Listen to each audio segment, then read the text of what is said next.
নবীর মুহাব্বত ভালোবাসা সাহাবায়ে কেরামগণ কিভাবে দিতেন এর একটা বাস্তব উদাহরণ, বাস্তব আলোচনা আমি আপনাদের সামনে তুলে ধরি। উহুদের ময়দানে নবী মুহাম্মদ রাসূলুল্লাহ যুদ্ধের ময়দানে চলে গেছে। উহুদের ময়দানে আর অপর দিকে একজন মহিলা পাগলের মতো দৌড়াইতেছে। মহিলা শুনছে নবী মুহাম্মদুর রাসূলুল্লাহকে কাফের মুশরিকরা দুনিয়া থেকে বিদায় করে দিয়েছে। উহুদের ময়দানের এই কথা শুনিয়া মহিলা পাগলের মতো দৌড়াইতেছে। দৌড়াইতে দৌড়াইতে একদল ব্যক্তিকে দেখলো, ডাক দিয়ে বলে, তোমরা কি দিনের নবী মুহাম্মদুর রাসূলুল্লাহকে দেখেছো কিনা? লোকেরা ডাক দিয়া বলে, শোনো, দিনের নবী মুহাম্মদ রাসূলুল্লাহরে চিনি না, তবে আমাদের কাছে খবর আছে তোমার বাবা যুদ্ধের ময়দানে শহীদ হয়ে গেছে। মহিলাটা শুধু বলল, ইন্না লিল্লাহি ওয়া ইন্না ইলাইহি রাজিউন। এই কথা বলে মহিলা দৌড়াইতেছে। আরো কিছু দূর যাওয়ার পরে একদল মানুষের সাথে তার সাক্ষাৎ হয়ে গেল। ডাক দিয়ে বলে, শোনো, তোমরা কি দিনের নবী মুহাম্মদুর রাসূলুল্লাহ সাল্লাল্লাহু আলাইহি সাল্লামকে দেখেছো কিনা? এই লোকগুলো বলে, দিনের নবী মুহাম্মদ রাসূলুল্লাহর খবর আমাদের কাছে নাই, তবে একটা খবর আছে, শুনো, তোমার স্বামী যুদ্ধের ময়দানে শহীদ হয়ে গেছে। মহিলাটা স্বামীর কথা শুনিয়া বলল, ইন্না লিল্লাহি ওয়া ইন্না ইলাইহি রাজিউন। এই কথা বলিয়া মহিলাটা দৌড়াইতেছে। কিছু দূর যাওয়ার পরে আরো কিছু মানুষের সাথে দেখা, ডাক দিয়ে বলছে, তোমরা কি দিনের নবীকে মুহাম্মদ রাসূলুল্লাহকে দেখেছো কিনা? লোকেরা বলল, দিনের নবী মুহাম্মদ রাসূলুল্লাহকে চিনি না, তার খবর আমাদের কাছে নাই। শোনো, এই যে যুদ্ধের ময়দানে তোমার ছেলে, তোমার ভাই যুদ্ধের ময়দানে শহীদ। পিতার কথা, স্বামীর কথা, ভাইয়ের কথা, সন্তানের কথা শুনে মহিলা শুধু কয়, ইন্না লিল্লাহি ওয়া ইন্না ইলাইহি রাজিউন। এই কথা বলে বলে মহিলা দৌড়াইতে একেবারে উহুদের ময়দানের কিনারে চলে গেছে। উহুদের কিনারে গিয়া একদল লোকের সাথে দেখা, ডাক দিয়া বলে, দিনের নবীকে তোমরা দেখেছো কিনা, তার খবর জানো কিনা? লোকেরা বলল, শুনো, ওই যে দেখা যায় মানুষগুলো গ্রাউ করে দাঁড়ায় রইছে, এই মানুষগুলোর ভেতরেই দিনের নবী মুহাম্মদুর রাসূলুল্লাহ রয়েছে।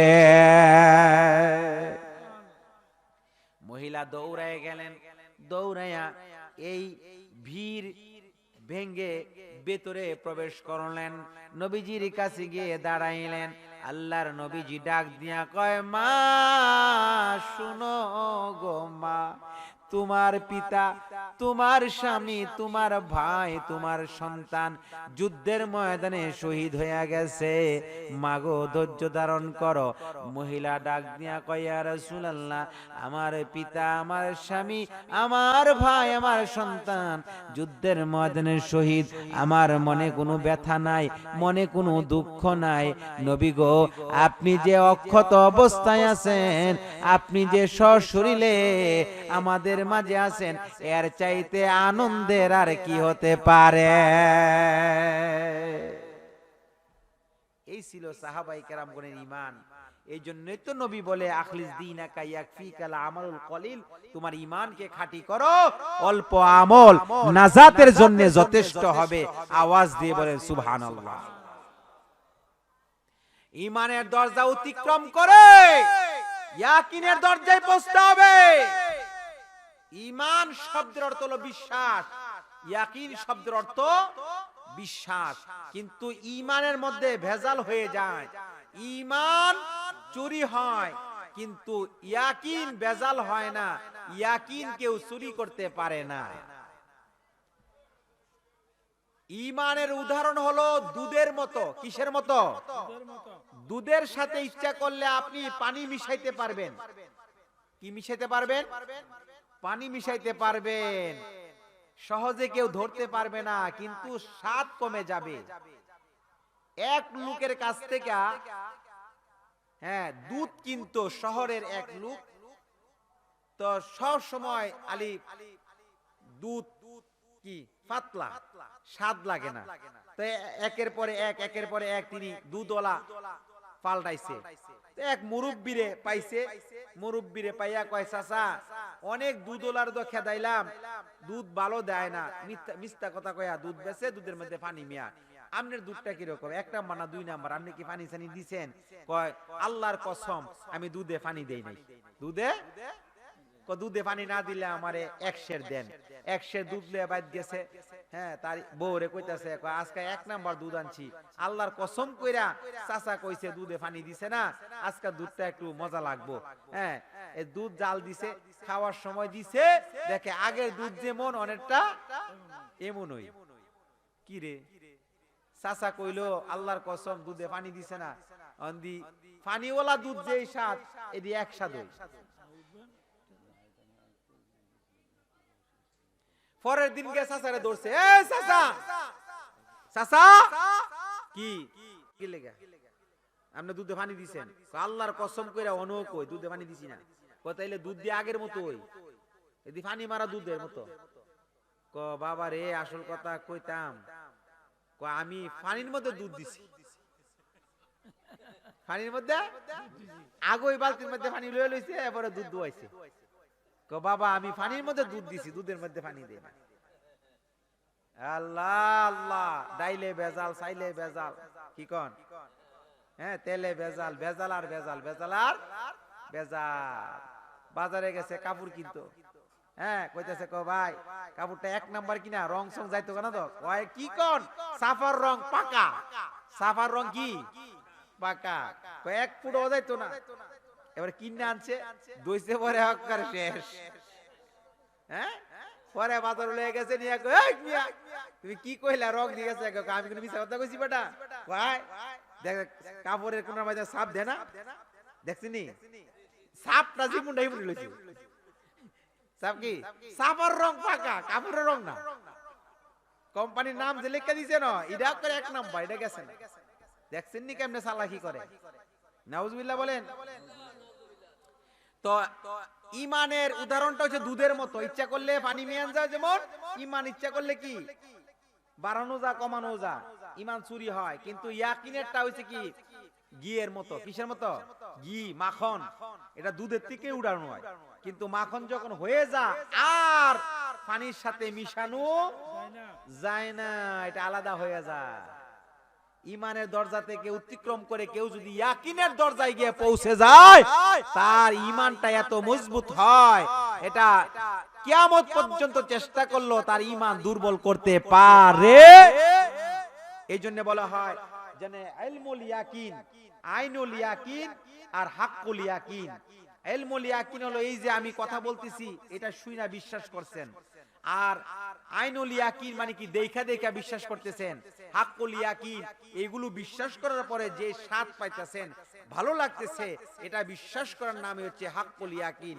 এই হাক্কুল ইয়াকিনের দরজায় যেই আল্লাহর বান্দার নবীর উম্মত যাইতে পারবে, সেই ব্যক্তির কোনো ভয় নাই, চিন্তা নাই, ভাবনা নাই। কষ্ট হচ্ছে? মহব্বতকে জিকির করেন লা ইলাহা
লা ইলাহা ইল্লাল্লাহ লা ইলাহা ইল্লাল্লাহ লা ইলাহা ইল্লাল্লাহ লা ইলাহা ইল্লাল্লাহ লা ইলাহা ইল্লাল্লাহু মুহাম্মাদুর রাসূলুল্লাহ সাল্লাল্লাহু আলাইহি সাল্লাম। আমি তো কইছিলাম ঘন্টাখানেক আলোচনা করব, এখন ঘন্টাখানেক তো চালাই লাইছি, বহুক্ষণ হইছে, আরো তো কইতাছে আধা ঘন্টা বলে দেরি হইব। তো হ্যাঁ একটু করতাম, কষ্ট হইতেছে আপনারা? হ্যাঁ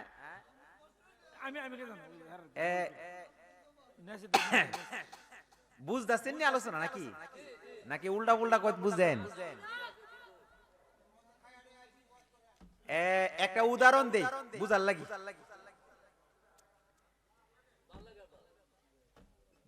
এক মেয়ে অনেক সুন্দরী রূপসী, মেয়ের বিয়া ঠিক হইছে, ছেলের তেমন আকলের দিক দিয়ে আসে সরস না, আকলের দিক কি দুর্বল, আকলের দিক দিয়ে দুর্বল। মেয়ে কইতাছে দাদা দাদা আমারে এই বেককল জামার কাছে বিয়া দিছে।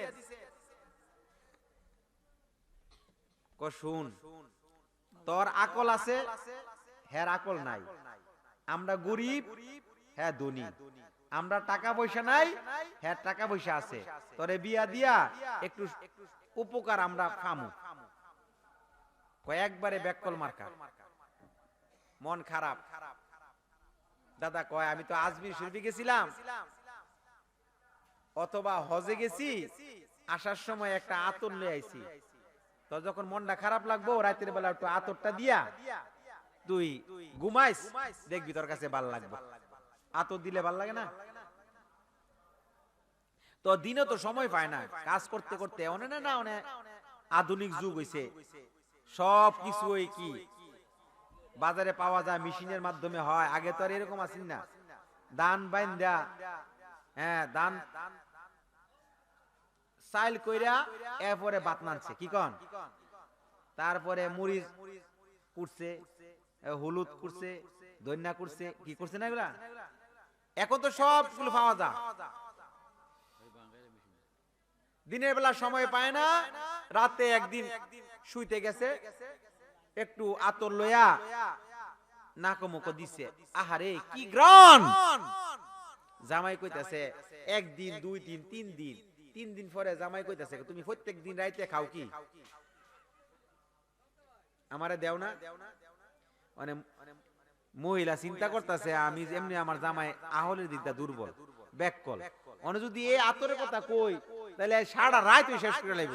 দরকার নাই, তুলার মধ্যে একটু না বড়াইয়া জামাই না হমো বাড়িতে দিছি। হ্যাঁ ব্যাককল মার্কা দাও, আহল কম। ওরে লাগাইলো এমন লাগে, খাইলে জানি কেমন লাগবে। খাউনের নেশা ধরছে। সকাল বেলা গেছে গা, হাল চাষ করতো, তাড়াতাড়ি আয়া পড়ছে আজকে, আয়া কই বাদ দে, তো বাদ দন হইছে না, কই ফানি বাদ কই, আমরা কই ফানি বাদ, আপনারা কি বাদ কোন? ফানি বাদ কই, কথা দি মিল লাগেছে গো, কই ফানি বাদ দে, কদি তাম না লয়া লন। আলমারি খুললা এক বল ফানি বাদ লইছে, একটা পেঁয়াজ একটা কাঁচা মরিচ লইয়া মাখতাছে, আর দুই একটা নলা দিতেছে, আর ওই আতরের কথা মনে হয়েছে রাত্রি বেলা যায় লাগাইলে এমন লাগে, খাইলে জানি কেমন লাগে। আস্তে আস্তে সুটকেস থেকে না এই আতরের শিশি বার কইরা এই ফানি বাতের মধ্যে ডাইলা দিছে, পরে ও সারাটা বাড়ি মগম হয়ে গেছে গা গেরানে। এই মহিলা তো ফাঁকের ঘর থেকে বেরোয় আয় একা শিক্ষা মারছে কি, হাই হাই রে করছে কি সর্বনাশ, আমার আতর শেষ। এবার বেককল মার্কা জামাই কইতাছে তাই না যে প্রত্যেকদিন রাইতে খা, দুষ নাই, আমি একদিন খাইতেছি আমার দুষ হয়ে গেছে গা, করে তেলে বাগুনে জ্বললা গেছে গা। হাই হাই রে মইরা গেছি গারে, কামটা করছেন কি আমার তো আপনি পানি বাদ খাই লাইতেছেন, রাহেন বড় ভাই এলো বিচার দিব। তো বড় ভাই আইছে বিচার দিছে, ও ভাইজান ভাইজান আপনার ভাইয়ে পানি বাদ দা আমার আতর খায় শেষ করে লাইছে। বড় ভাই ও আহলের দিতে দুর্বল, হেমুন সরস না, কইতাছে হ্যাঁ ব্যাককলের ঘরের ব্যাককলে পানি বাদ দা আতর খাইছে তোমার, হ্যাঁ বিচার করে লই। আল্লাহ ফাজুনডা লইয়া গেছে, গিয়া হের কাছে গিয়া কইতাছে এই ব্যাককলের ঘরের ব্যাককল। আমরা কই আল্লাহ ফাজুন, আমরা কি ফাজুন কই? আল্লাহ ফাজুন হই। তা আল্লাহ ফাজুনটা লইয়া গেছে, গিয়া এর কাছে কইতেছে ব্যাককলের ঘরে ব্যাককল, পানি বাদ তুই আতর কে খাইছস, এত বড় সাহস তোর, পানি বাদ আতর খাইছস কে লাগা? আস্তে কইরা দুই একটা বাড়ি পিঠের মধ্যে দিছে, দিয়া কইতাছে ব্যাককল তুই কি গরম ভাত হইতে হইতে তোর হইছিস না, তুই তো গরম ভাত দেখাইতে লইলে। হ্যাঁ মনে করছে আতর মনে ঘি হই না, বাদ দা ঘি খায় না মানুষে।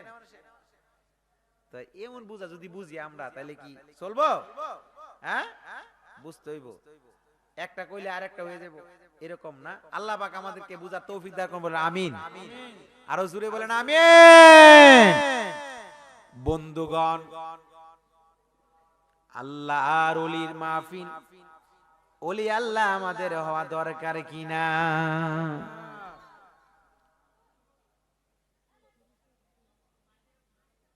খাজা মাইনুদ্দিন চিশতি আজমিরি সানজিরি রহমাতুল্লাহ আলাইহি, ওলিদের বাদশাহ, ভারতের লোকেরা বলে খাজা তুমি ভারত কা রাজা। খাজা মাইনুদ্দিন চিশতি আজমিরি রহমাতুল্লাহ আলাইহি ভারতবর্ষে তিনি ইসলাম প্রচার করেছেন। খাজা মাইনুদ্দিন চিশতি আজমিরি সানজিরি রহমাতুল্লাহ আলাইহি চিশতিয়া তরিকার যিনি ইমাম, যার দরবারে গিয়া এক ভিক্ষুক বলতেছে খাজা 10টা টাকা দেও। দুনিয়া থাকা অবস্থায় না, এন্তেকালের পরে, এন্তেকালের পরে খাজা 10টা রুপিয়া দেও।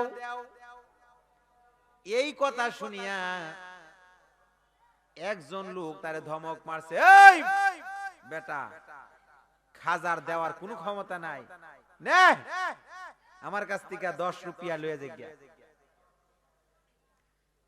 এই ভিক্ষুক, এই মুসাফির আল্লাহরে ডাক দিয়া কয় আল্লাহ, ওলির দরবারে আইসা 10টা টাকা তোমার ওলির কাছে চাইছিলাম, আল্লাহ 10টা টাকা তো দিলা, দুশমনের হাত দিয়া দিলা। 10টা টাকা 10টা রুপিয়া তো দিছ ওলির খাতিরে, দুশমনের হাত দিয়া। ওলি আল্লাহদের কাজ আল্লাহ করে, কে করে? ওলির কাজ আল্লাহর কাজ। সুবহানাল্লাহ কোন? সুবহানাল্লাহ। বাবারে হযরত ওয়াসকনি রহমাতুল্লাহ আলাইহি নবীরে দেখে নাই, নবীরে দেখে নাই। উহুদের ময়দানে নবীজির 2টা দান মুবারক শহীদ হয়ে গেছে। ওয়াসকনি নবীর উম্মত পাথর লইয়া 2টা দাঁত ভাঙ্গা লাইছে। 2টা ভাঙ্গা চিন্তা করে যেই 2টা আমি ভাঙছি, এই 2টা তো নবীজির নাও ভাঙতে পারে, শহীদ নাও হইতে পারে। কি বলেন আপনারা?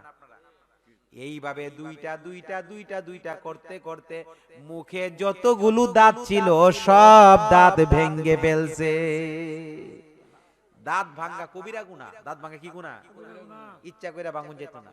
কিন্তু হযরত ওয়াসকরুনি নবীর প্রেম ভালোবাসায়, নবীর প্রেম সাগরে ঝাঁপ দিয়া দাঁত ভেঙে ফেলছে। পুরস্কার হিসাবে নবীজির জুব্বা মুবারক পেয়েছে।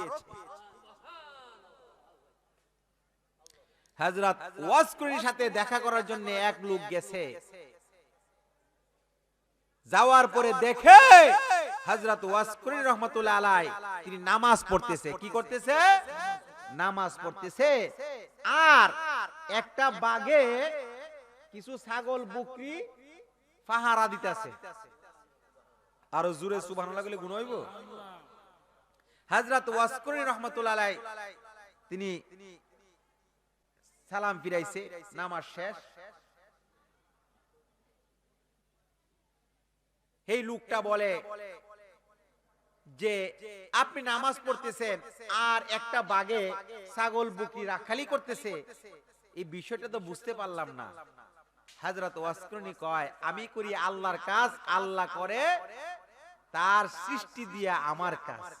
সুবহানাল্লাহ কয় আমি আল্লাহর কাজ, অর্থাৎ কি নামাজ পড়তেছি আর আমার ছাগল মুখ কি হ্যাঁ বাগ দিয়া রাখালি করার দায়িত্ব আল্লাহ নিজে নিছে। সুবহানাল্লাহ বলেন।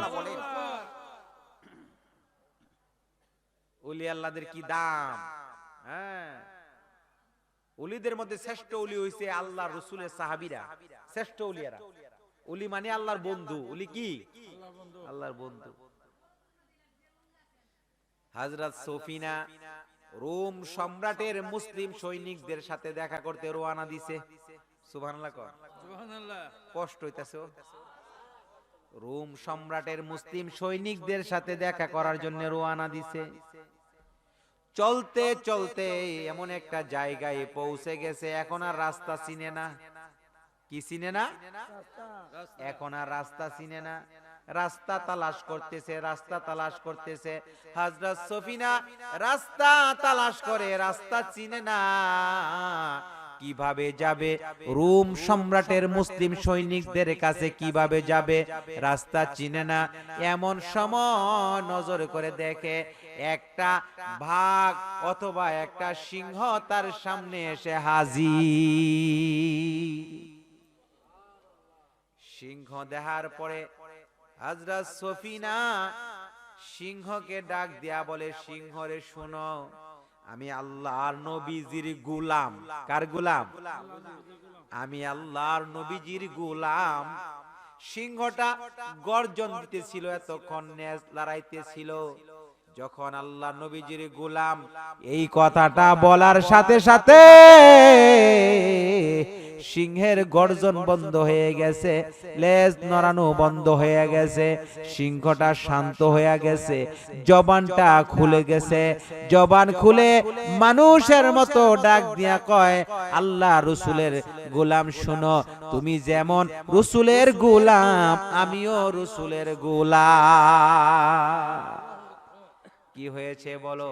রাস্তা হারায়া ফেলছি, রাস্তা তালাশ করে পাই না, রোম সম্রাটের মুসলিম সৈনিকদের সাথে দেখা করব। এবার সিংহটা আগে আগে যায় আর হযরত সফিনা পেছনে পেছনে যায়। যাইতে যাইতে রোম সম্রাটের মুসলিম সৈনিকরা যেই জায়গায় আছে ওই জায়গা পর্যন্ত পৌঁছায়া দিছে। পৌঁছায় দেওয়ার পরে বাঘটা তার গন্তব্যস্থানে চলে গেছে অথবা সিংহ তার গন্তব্যস্থানে চলে গেছে। হযরত সফিনা রোম সম্রাটের মুসলিম সৈনিকদের কাছে চলে গেছে। নবীর আশিক, নবীর পাগল হইলে লাভ না লস? আর আওয়াজ দিয়ে কোন লাভ না লস? আশিক হইতেইব। আরে একটা মেয়ের জন্য পাগল হইয়া কায়েদ যদি মজনু হইতারে, আপনারা কি আল্লাহর জন্য পাগল হইয়া, নবীর লাগি পাগল হইয়া, ওলি আল্লাহদের পাগলে আপনারা কি আল্লাহর প্রেমে প্রেম সাগরে ডুব দিয়া হ্যাঁ কোরআন ও সুন্নাহ মতে চলতে পারবেন কি পারবেন না? পারবেন না? হ্যাঁ, এই যে মজনু নাম ছিল কায়েস। মুসনবী শরীফের মধ্যে এই আলোচনাটা আছে। এটা একটা রূপক আলোচনা।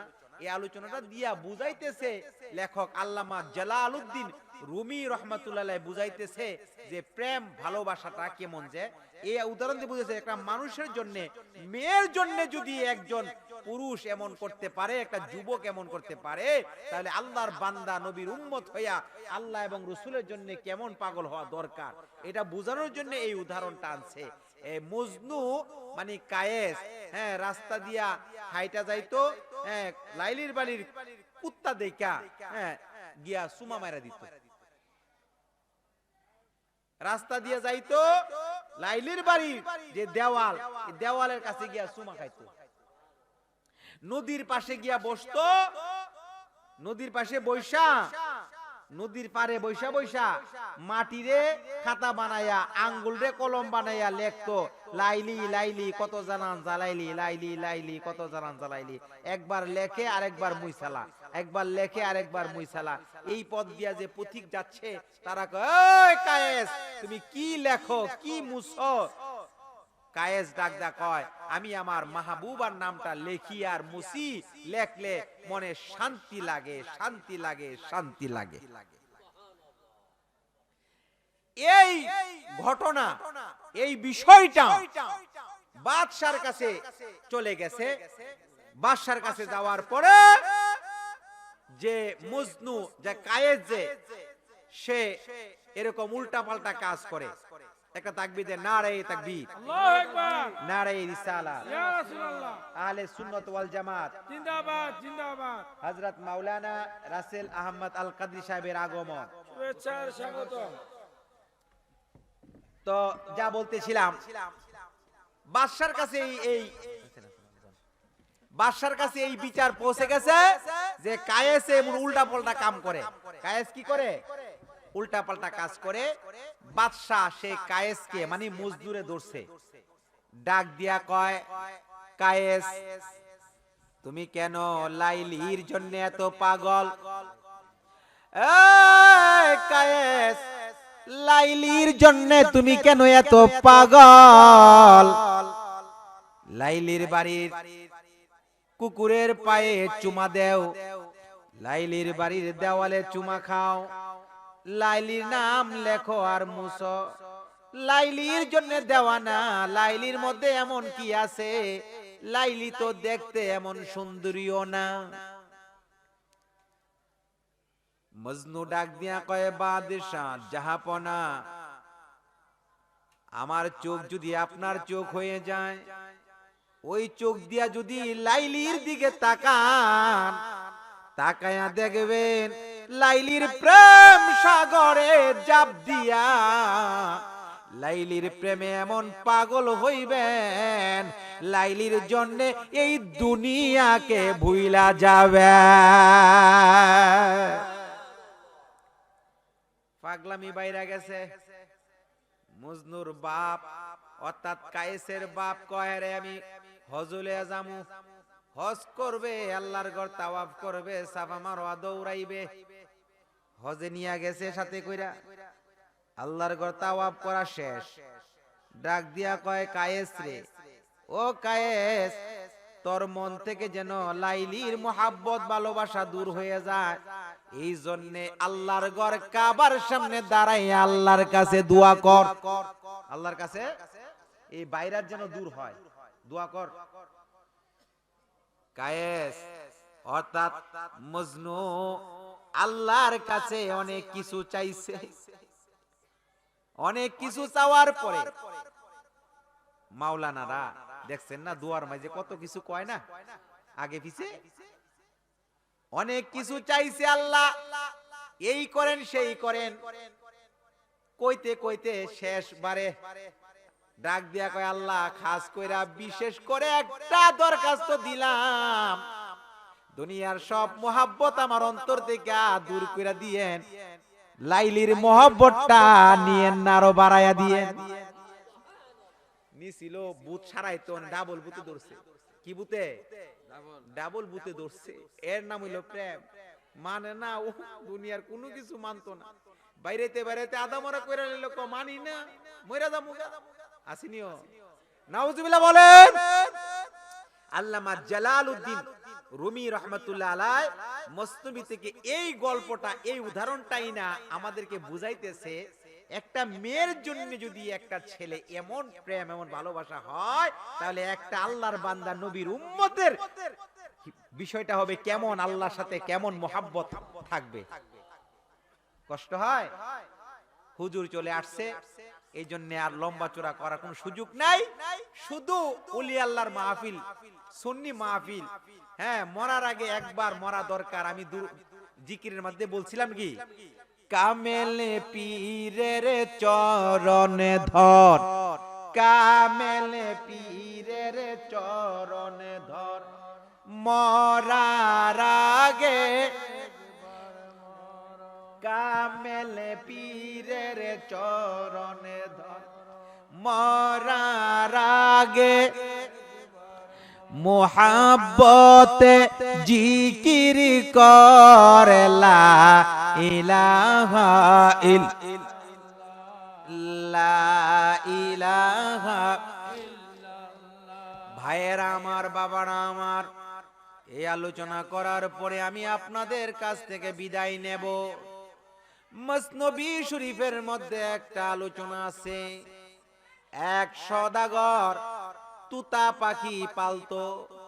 তুতা পাখি সওদাগরে পালতো, লোহার খাঁচার মধ্যে বন্দি করে, অনেক আদর যত্ন করে, অনেক আদর যত্ন করে, অনেক মোহাব্বত করে। অনেক দিন হয়ে গেছে, দিন চলে গেছে, মাস চলে গেছে, বছর চলে গেছে। তুতা পাখিকে অনেক মোহাব্বত ভালোবাসা দিয়ে লালন পালন করে। সওদাগর বাণিজ্য করার জন্যে সফরে চলে যাবে। ডাক দিয়ে বলি, ও তুতা, অনেক দিন হবে যাবে, তোমার সাথে আমার দেখা সাক্ষাৎ হবে না। বলো তোমার মনে কোনো চাওয়া পাওয়া আছে কিনা, আমাকে বলো। তুতা ডাক দিয়া বলে, মনিব, লোহার পিঞ্জিরার ভেতরে আমি আটকা পড়ে আছি। আমার মতো স্বজাতি, আমার মতো তুতা পাখি দেখলে বলবেন আপনার বাড়িতে আমি লোহার পিঞ্জিরার ভেতরে আটকা আছি। এই খবরটা আপনি দিয়েন। সওদাগর জাহাজ লইয়া রওনা দিছে নদীপথে। চলতে চলতে দেখলো একটা চর, চরের মধ্যে এক জাগ তুতা আধার করতে নেমেছে। সওদাগর ডাক দিয়া কয়, তুতার দল, শুনো রে শুনো, তোমাদের মতো একটা তুতা আমার বাড়িতে লোহার পিঞ্জিরার মধ্যে আটকা আছে। এই কথা বলার সাথে সাথে ওই যে তুতার দল আদার করার জন্য এসেছে, শতে শতে তুতার মধ্য দিয়া একটা তুতা দুইটা পাখা জারতে জারতে মইরা গেছে। সওদাগর কয়, আমার জবান খারাপ, জবান ভালো না। সওদাগরি করে অনেক দিন পরে আবার বাড়ি ফিরছে।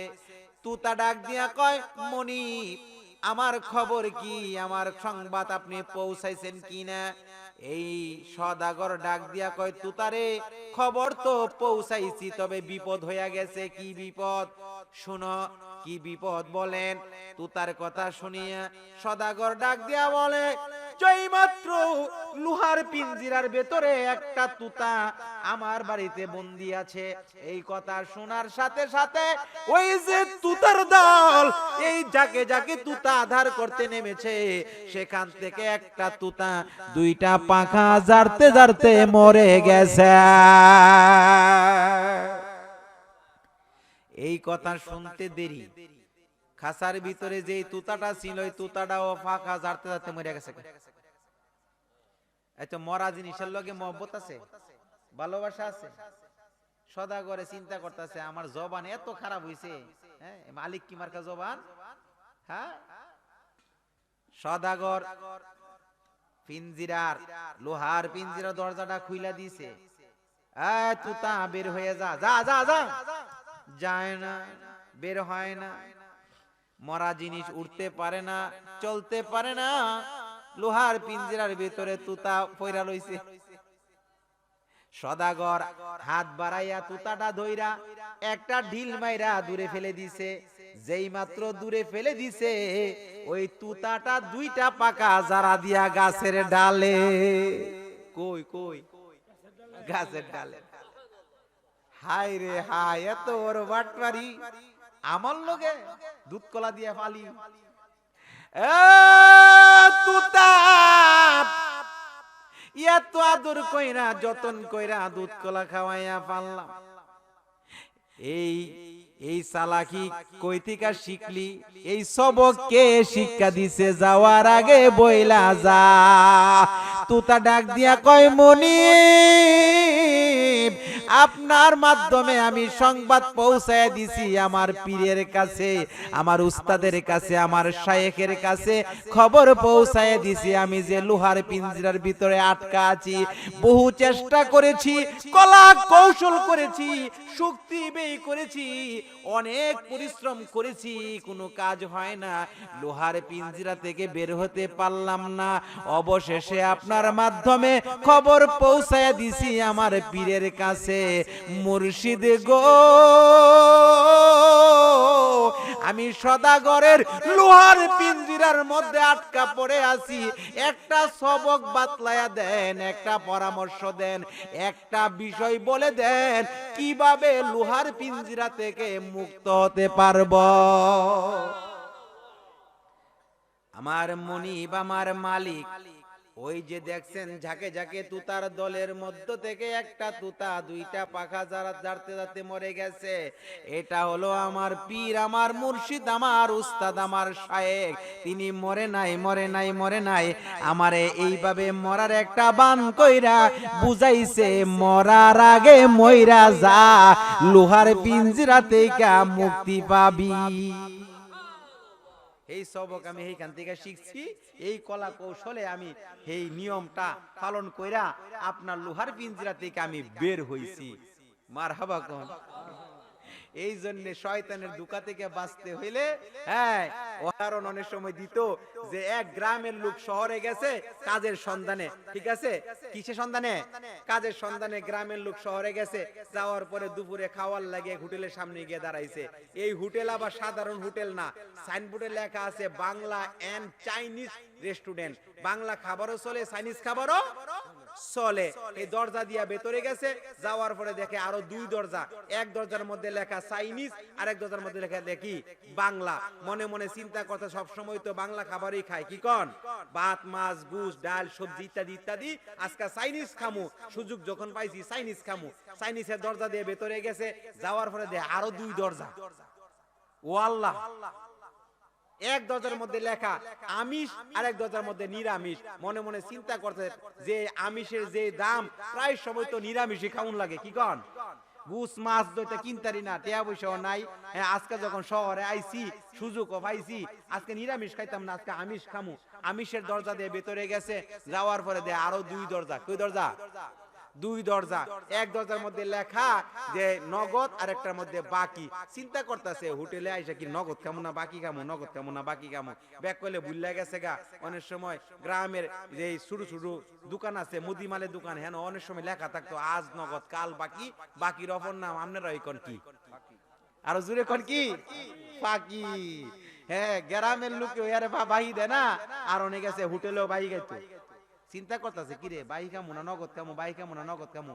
মনে মনে চিন্তা করতে করতে সিদ্ধান্ত লইছে, সুযোগ যখন দিছে হোটেল ওলা, হ্যাঁ, আচ্ছা নগদ খাইতাম না, বাকি কামু, বাকি খাইয়া এই এলাকাদার আইতাম না, আমারে যদি চিরুনি অভিযান দেয় তারপর বিচারে পাইতাম, কি কন, জামু যে জামু ওই আমারে ফাঁক ওই বাই খাইয়া একবারে শেষ। এবার বাকি দরজা দিয়ে যখন ভিতরে গেছে, ভিতরে ঢুকিয়া এবার ডাইনে বামে তাকায় আছে, কি রে হোটেল হোটেল মনে হয় না, বর্ষা লাগে, গাড়ি ঘোড়া দেয়া যায়। ভালো করে যখন তাকাইতেছে, তাকাই আয় হাই রে, আমি তো আর হোটেলের ভিতরে না, হোটেলের বাইরে গেছে গা। কই গেছে গা? হোটেলের বাইরে।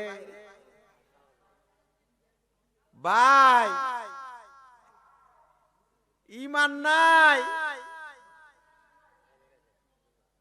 নবীর মহব্বত নাই, ওলি আল্লাহদের প্রেম নাই, তুমি জান্নাতের আশা করো? হ্যাঁ, নবী ছাড়া জান্নাত, নবী ছাড়া আল্লাহরে পাইবা? বলেন পাইবো? আল্লাহরে পাইতে হলে নবীর প্রয়োজন। নবী ছাড়া আল্লাহ নাই, নবী ছাড়া আল্লাহরে ডাকলে কোনো কাজ হবে না।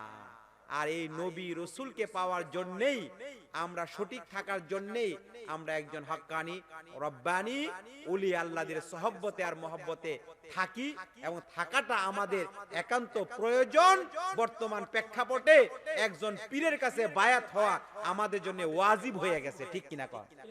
আল্লাহ পাক আমাদেরকে বুঝাইবার, বুঝবার, আমল করবার তৌফিক দান করে, বলেন আমিন। এতক্ষণ পর্যন্ত আমি আপনাদের মাঝে যে আলোচনাগুলো করেছি ভুল হলে আল্লাহ যেন আমাকে মাফ করে দেয়, আপনারাও আমাকে ক্ষমা সুদৃষ্টি